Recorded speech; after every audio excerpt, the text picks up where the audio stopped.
Um setor da educação brasileira vem dando saltos ligeiros e quantitativos de crescimento nas últimas décadas. As universidades privadas descobriram na educação um grande negócio, uma grande possibilidade de ganhos financeiros com lucro certo e risco reduzido.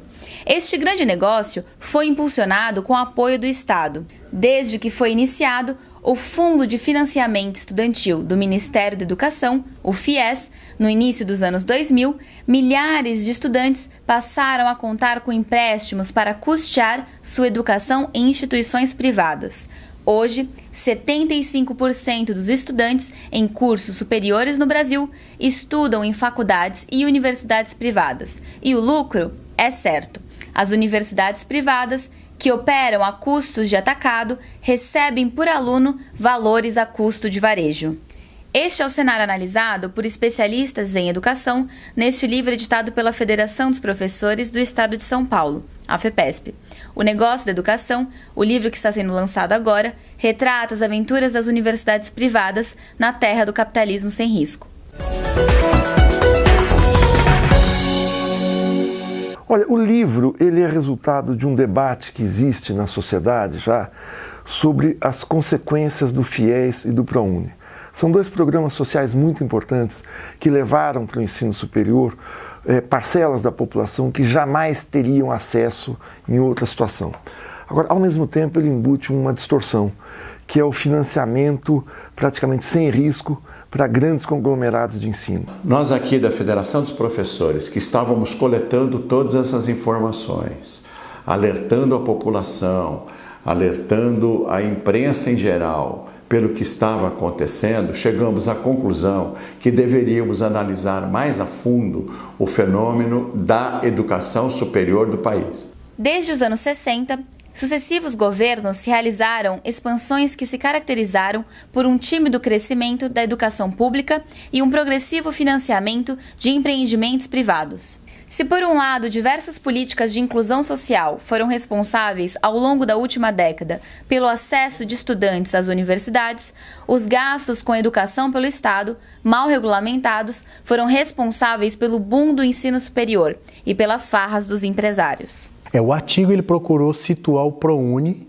que é um programa Universidade para Todos, surgido no governo Lula, em 2005, então recentemente já fez 10 anos esse programa, que é um programa que dá bolsa para alunos de baixa renda nas universidades particulares brasileiras. Só que aí a gente tem que fazer uma discussão não do programa em si, mas de onde ele está estruturado. E onde ele está estruturado? Nesse setor privado lucrativo, que aí o governo, enquanto poder público e a sociedade civil, e aí então o papel da FEPESP é importante também, deveria ter um controle social mais profundo sobre o ProUni. Esse é o principal gargalo. O governo estabeleceu ou criou um outro programa de financiamento chamado FIES.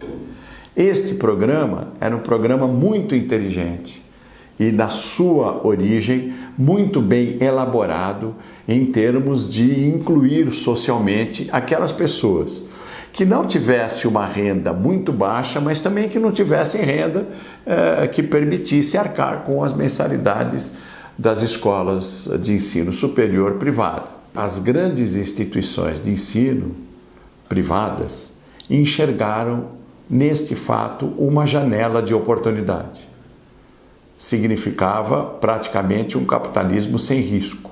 Então, a gente procura entender o fenômeno da expansão do acesso ao ensino universitário no Brasil e as consequências que isso está tendo, as formas como pelas quais isso foi feito e as consequências que está tendo. A gente tinha uma constatação, acho que depois da redemocratização, muito clara de que o acesso à educação no Brasil era muito restrito e muito elitizado. E diferentes governos fizeram diferentes esforços para ampliar esse acesso e também, em certa medida, ampliar a diversidade. Esse conjunto de políticas foi se articulando para criar um ambiente negocial muito propício ao investimento de capital pesado na educação, capital privado. Ainda precisamos expandir mais o acesso ao ensino superior. Agora, é verdade que a nossa opção foi uma opção por fazer essa expansão, sobretudo via capital privado e não via ensino público. Isso tem consequências. né? Nós temos que pensar se esse modelo é o modelo que nós desejamos em geral. Essa expansão que ocorreu e que é objeto do livro, O Negócio da Educação, ela ocorreu de forma vertiginosa e criou grandes grupos muito mais preocupados com a possibilidade de oferir grandes lucros do que propriamente com a qualidade da educação que estavam praticando. A autonomia universitária é um instituto, do ponto de vista conceitual, do ponto de vista jurídico e do ponto de vista ético e político.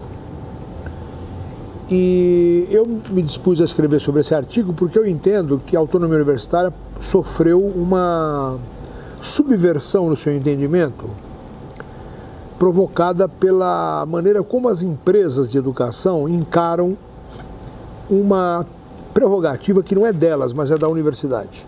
Então a nossa Constituição garante a autonomia universitária. O que aconteceu? Com o processo de privatização do ensino, as mantenedoras se apropriaram da prerrogativa da autonomia, que não é delas, é da mantida, e passam a exercer a plena autonomia de gestão didático-pedagógica e financeira à revelia da mantida.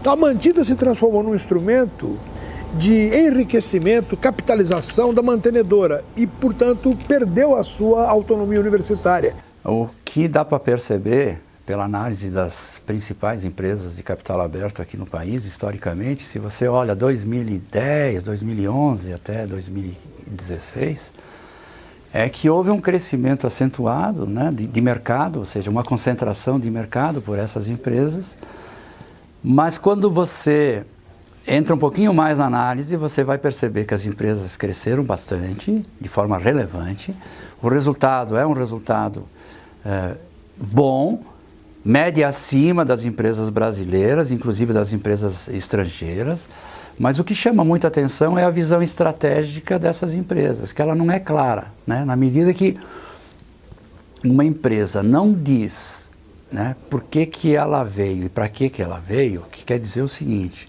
como que uma empresa de educação não deixa claro que um dos grandes objetivos dela de educação é investir no produto principal, no serviço principal dela, que são os professores. Autores como Tereza Adrião, Romualdo Portela, Rodrigo Burgarelli e Boaventura de Souza Santos também participam do livro O Negócio da Educação.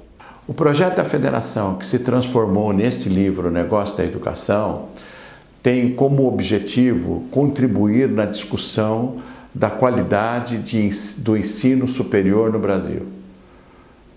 Não se pode considerar a educação simplesmente como um negócio, porque envolve um projeto de país. Esse livro é em legítima defesa da qualidade de educação do Brasil.